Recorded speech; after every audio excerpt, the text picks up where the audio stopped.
is flagging class. How do you feel like that there's a lot we probably need to learn before we're done with today? Today's class, I want it to be interactive. I want it to be, it's not just my expertise. I don't know everything that there is to know. I don't. There are no silly questions. There may be silly answers, and that's why we got these folks over here. So if I give silly answers, you guys say, hey, that's a silly answer. So, and y'all correct me, right? Or if there's silly answers in here, Brad or anybody else that's in there, say, that don't sound right. And we'll get to it. We'll get to an answer. Matt, you guys, any of you guys that's got experience, we'll figure out an answer, right? And we'll go from there. So if I can help you anyway. I want to talk about, if this rehashed before, if you've been in this class, you've been through my class, we talk about safety. I want, even though we're going to have fun today, we're going to laugh, we're going to cut up, I do want to talk about some serious matters and talk about where you work. How many of you are going to work? How many of you work in maintenance? Are going to work on the maintenance side of things in operations? All right. How many of you are going to work in construction? How many of you work in a different department other than maintenance and construction?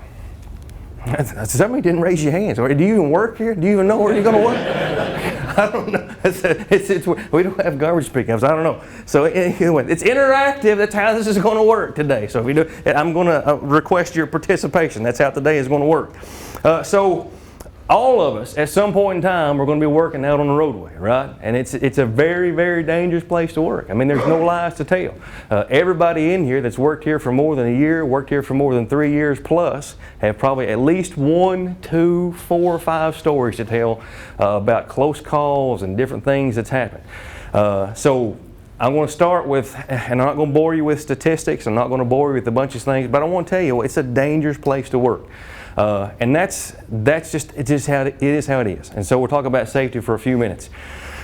If we look at just statistics, and I don't want to just get into just the numbers of it, but if you look in 2014, there were 669 fatalities from crashes in just work zones. We're not talking about crashes in just overall on just going up and down the roadways, but we talk just in work zones. There were 669 fatalities. What concern? I'm not going to get into charts and graphs and all these things, but I do want you to look at this. If we look at this, this is years across the bottom. If you look from 2007, 2009, it's kind of trending down. Does anybody see anything concerning about 2012, 13, 14? Does anybody see anything a little bit concerning? Which way is it going? It's going back up. Does that concern anybody? Yeah, because who's in these work zones? We are. Yeah, us, right? That should be concerning. Now these fatalities, these are motorist fatalities. These are not worker fatalities. These are motorist fatalities. Keep that in mind. In 2014, they were up 8% from 2012 and up 13% from 2013. There were 607 crashes. The crash factors, would look at this real quickly. Lack of seatbelt use, speeding was a factor, alcohol was cited. These are kind of interesting, just different statistics. 65% were daytime, and a lot of this was, you think about this, you think at nighttime would be different factors, but a lot of it is due to traffic volumes, and of course a lot more people on the roadways during the daytime than at night. Day of the week, fatal crashes more frequently during Tuesday, Wednesday, or Thursday. A lot of that too is traffic volume. Time of year, distracted driving. All right. How many of us probably either today even, maybe this week for sure, have seen somebody driving down the road and doing this number, and you can spot them. They're easy to spot, because we see them, they're either driving too slow, they're weaving in and out of their lane. You get up beside them, what are they doing? They're either driving with their phone in their hand, looking in front of them, or driving weaving in and out of the lane, right? We've seen those this week, right? We see them all the time. Does that concern anybody in here? Why is that concerning? Yeah, it concerns us enough when we're driving beside of them, right? But what's even more concerning? Yeah. Now it's one thing. Now it would be silly for me to think, Tony, you're a big guy, right? Now if I take Tony and I line him up at the back and I say, Tony, I want you to stand up. Let's do this. Let's do it visually. Tony, I want you to stand up. All right, Tony, and I want you to stand up right there. Now I want you to run as hard as you can at me. Right here. I want you to run as hard as you can. I want you to hit me as hard as you can. Are you okay with that? All right. But okay, here's what I'm going to do. I'm going to take this cone, and here's my protection. I'm going to do this. Bingo! I'm good, right? I'm good. All right. Now, how much protection you think that's going to afford me? Not much, not much. Now, my hope is that Tony may trip before he gets to me, but how much protection is a cone going to afford? And then Tony's a big guy, right? Now, Tony does not weigh 6 tons. No, he's a big guy, but he does not weigh 6 tons. This cone, this vest, is not going to afford me a lot of protection. Thank you, Tony. But even with that, sometimes we think because we work behind these cones, behind these barrels, that affords us a lot of protection. It does not. If a distracted driver is driving an SUV that could weigh 6 tons plus, just because we're behind these cones does not mean we're supermen or superwomen.